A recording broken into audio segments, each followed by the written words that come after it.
ছোট পর্দার জনপ্রিয় মুখ তানজিন তিশা যেন ধীরে ধীরে নিজের ভিড়ে নয় নিজের ছন্দে চলার পথ বেছে নিয়েছেন। এখন আর আগের মতো হুটহাট সব প্রজেক্টে কাজ করতে দেখা যায় না তাকে, কারণ একটাই কাজ মানেই তো শুধু বাস্তবতা নয়, সেটা হতে হবে নিজের মনের মতো মানসম্পন্ন। এই জায়গাটাই এখন সবচেয়ে বেশি গুরুত্ব পাচ্ছে তার কাছে। আর এই নতুন পথ চলারই এক অনন্য স্বীকৃতি পেলেন তিনি ঘুম পড়ি ওয়েব ফিল্মের জন্য, যেখানে অভিনয়ের জাদুতে মুগ্ধ করেছেন দর্শককে। আর তাই তো উঠে এলেন শ্রেষ্ঠ অভিনেত্রীর মঞ্চে বাইফা অ্যাওয়ার্ডসের রঙিন সন্ধ্যায়। পুরস্কার হাতে নিয়ে তানজিন তিশা যেন আরো খানিকটা খোলামেলা হলেন নিজের পরিকল্পনা নিয়ে।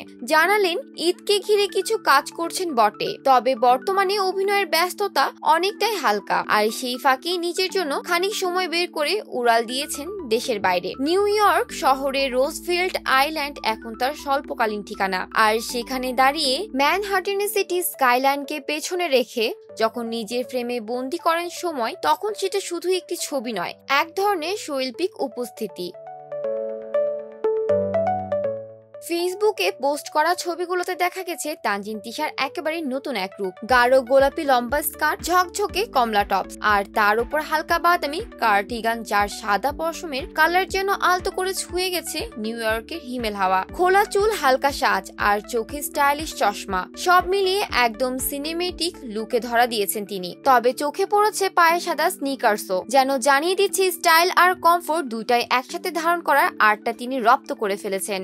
কখনো ক্যামেরার দিকে তাকিয়ে নরম হাসি, কখনো বা পেছন ফিরে তাকানোর ভঙ্গিতে রোজফিল্ডের প্রাকৃতিক সৌন্দর্যের সঙ্গে নিজের সৌন্দর্যকেও মেলাচ্ছেন তানজিন তিশা। নেটিজেনরাও তাই কমেন্টে কম প্রশংসা করেননি। গ্লো আপ কাকে বলে থেকে শুরু করে তিশা তো যেন নিউ ইয়র্কের রানী, এমন নানা মন্তব্যে ভরে উঠেছে সোশ্যাল মিডিয়া। ঘুম পড়ি ওই ফিল্মটি মুক্তি পেয়েছে চলতি বছরের ফেব্রুয়ারিতে, এবং মুক্তির পর থেকেই সেটি প্রশংসা জোয়ারে ভাসছে। থ্রিলার ধাঁচের এই গল্পে তানজিন তিশার অভিনয় ছিল নিঃসন্দেহে তার ক্যারিয়ারের অন্যতম সাহসী ও পরিপক্ক প্রয়াস। চরিত্রের ভেতর ঢুকে যাওয়ার যে ক্ষমতা তার আছে, এই কাজেই সেটা যেন আরো স্পষ্ট হয়েছে। তবে কাজের চেয়ে তিশার এখন ফোকাস যেন নিজের ভেতরের শান্তি খোঁজার দিকে। মিডিয়ার ঝলমলে দুনিয়ার বাইরেও একটা জগৎ আছে, সেটা যেন নতুন করে আবিষ্কার করছেন তিনি। হয়তো এখন তানজিন তিশা কাজ করছেন কম, কিন্তু যা করছেন তাতে স্পষ্ট এক আত্মবিশ্বাস, এক নিজস্বতা, সময় নিয়ে বেছে বেছে আর নিজের মতো করে।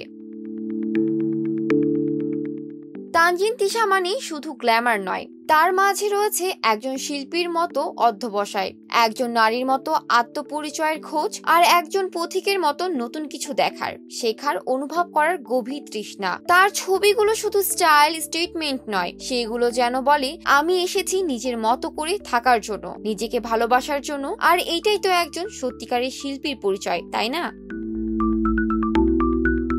জান্নাতুল ফেরদৌস, শোবিজ 24, ঢাকা।